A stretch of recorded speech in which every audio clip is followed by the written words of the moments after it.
पहल का तहे दिल से स्वागत करती हूँ। सर्वप्रथम मैं आधुनिक भारत की प्रथम शिक्षिका माता सावित्रीबाई फुले जी के चरणों में सत सत नमन करती हूँ। मैं देवी झलकारी बाई उदा देवी पासी जी के चरणों में सत सत नमन करती हूँ। साथ ही मैं नमन करती हूँ बाबा साहेब भीमराव अंबेडकर जी के चरणों में, जिनके दिए गए अधिकारों के द्वारा आज मैं यहाँ पर उपस्थित हूँ।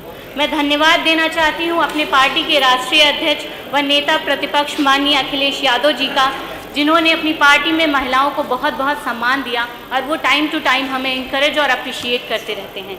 मैं धन्यवाद देना चाहती हूँ हम सबके नेता माननीय मुलायम सिंह यादव जी का, जो शुरू से ही महिलाओं की प्रगति के बारे में बात करते हैं। मैं धन्यवाद देना चाहती हूँ मेहनगर की जनता का और मातृशक्ति का, जिन्होंने अपनी बात कहने के लिए मुझे यहाँ पर चुनकर भेजा है। मान्यवर, जब हम आप सभी आज महिला सशक्तिकरण की बात कर रहे हैं तो महिला को सशक्त बनाने के लिए सबसे ज़्यादा ज़रूरी है उसे पूर्ण रूप से स्वतंत्रता देना।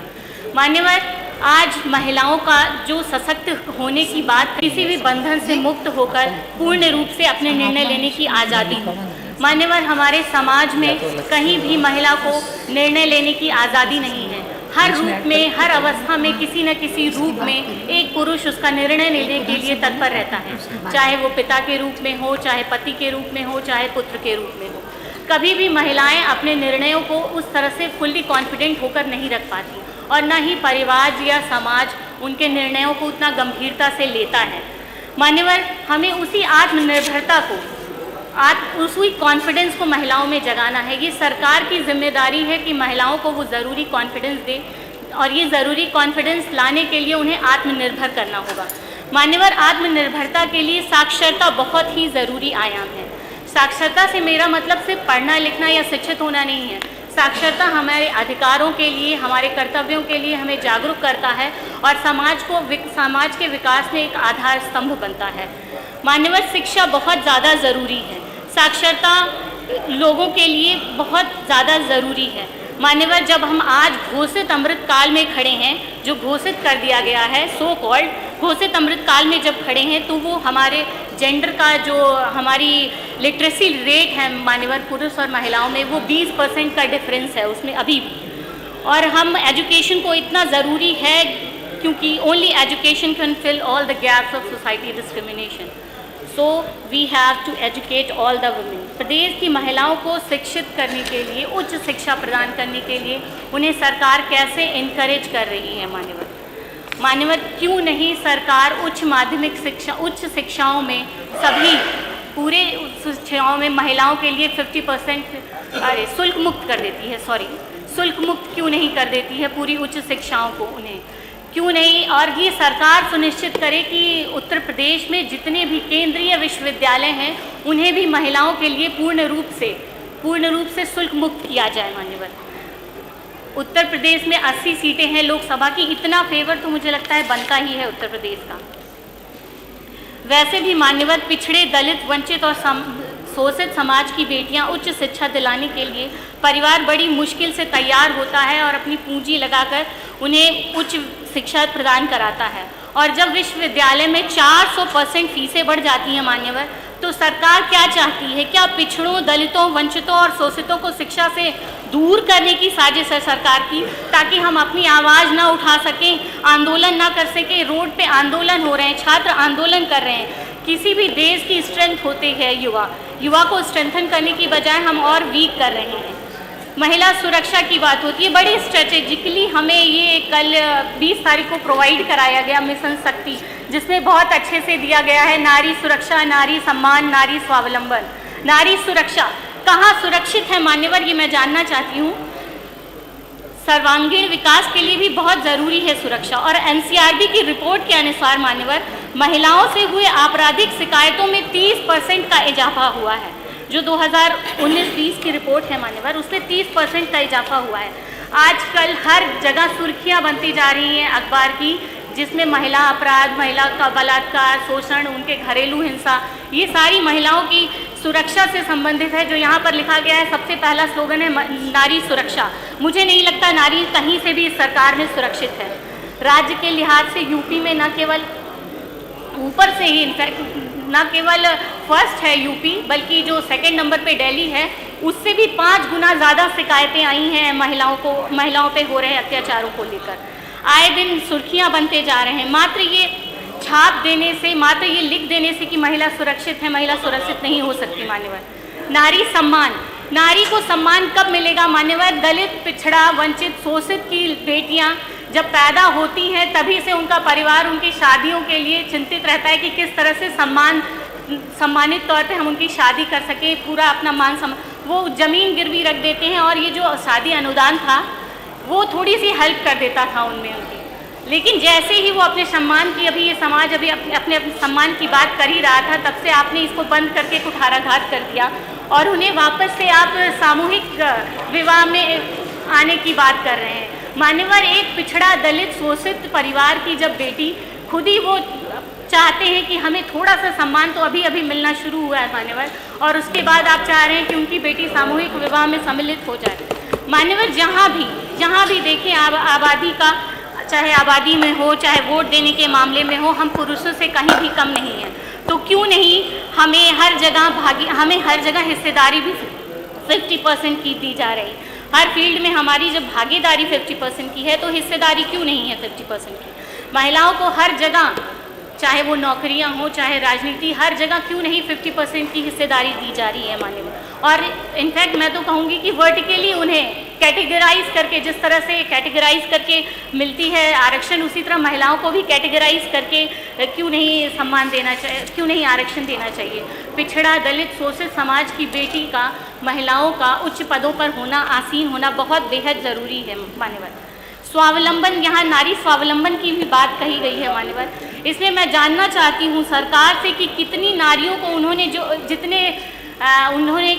कौशल अपने कितने प्रशिक्षित किया है कौशल द्वारा उन्होंने अपनी नारियों को, और इतनी ज़्यादा आधी आबादी जब हम हैं तो उसमें बहुत थोड़ी सी संख्या, उनके डाटा के अनुसार बहुत थोड़ी सी संख्या में नारियों को प्रशिक्षित किया गया है। और जितनी प्रशिक्षित किया भी गया है मान्यवर, उन्हें रोज़गार से नहीं जोड़ा गया है, वो रोज़गार नहीं पा पाई हैं। तो वो नारियां कहाँ से स्वावलंबी हुई मुझे तो नहीं पता चल रहा है मान्यवर।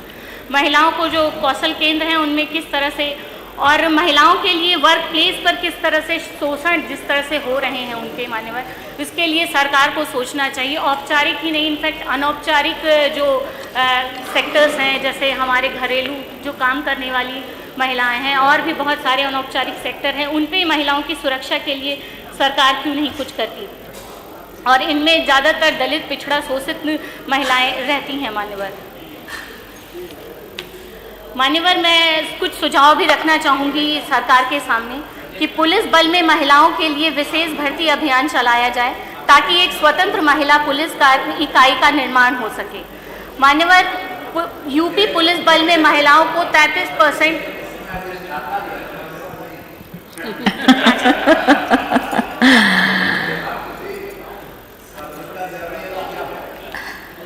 नहीं, महिला को भी तो मान्यवर हम नहीं कह सकते सर। महोदया, यूपी बल की महिलाओं को 33% प्रतिनिधित्व दिया जाए।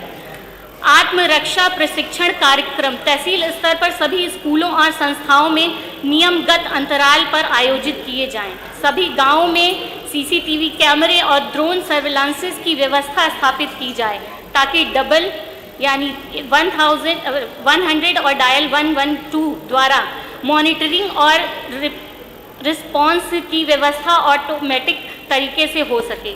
यूपी में डायल 100 और 112 को सरकार ने लचर कर दिया है, उससे टेक्नोलॉजी में अपग्रेडेशन की ज़रूरत है महोदया। फिर से स्थापित किया जाए और पूरे प्रदेश में रिस्पॉन्स सिस्टम को 10-15 मिनट के भीतर सुनिश्चित किया जाए। वुमेन पावर लाइन 1090 को मजबूत किया जाए और ईमेल और व्हाट्सएप के द्वारा शिकायतें दर्ज कराने की सुविधा प्रदान की जाए। 1090 ऐप में अपराध समाधान जांच के प्रति और अपराध समाधान रिपोर्ट को ट्रैक करने के लिए सिस्टम विकसित किया जाए। स्पेशल वुमेन सेल महिलाओं के खिलाफ होने वाले अपराधों की निगरानी एवं रोकथाम के लिए डीजीपी की अगुवाई में गठित किए जाए। सभी पुलिस अधिकारियों के एसीआर में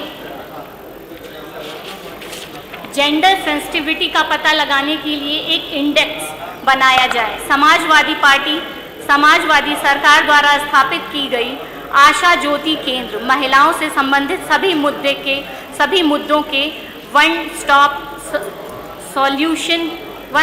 सॉल्यूशन के रूप में सभी जिलों में स्थापित किए जाएं। महोदया, सभी बीपीएल परिवारों को 1 वर्ष के भीतर महिला राशन कार्ड जारी किए जाएं। महिला किसानों को पुरुष किसानों की तरह पूर्ण अधिकार, समर्थन और मान्यता सुनिश्चित की जाए। महिलाओं की भूमि का अधिकार और पट्टा दिया जाए। पति और पत्नी के नाम पर भूमि का संयुक्त स्वामित्व और महिला उत्तराधिकारियों के नाम पर भूमि के नामांकन जैसे उपायों के लिए विशेष अभियान चलाया जाए।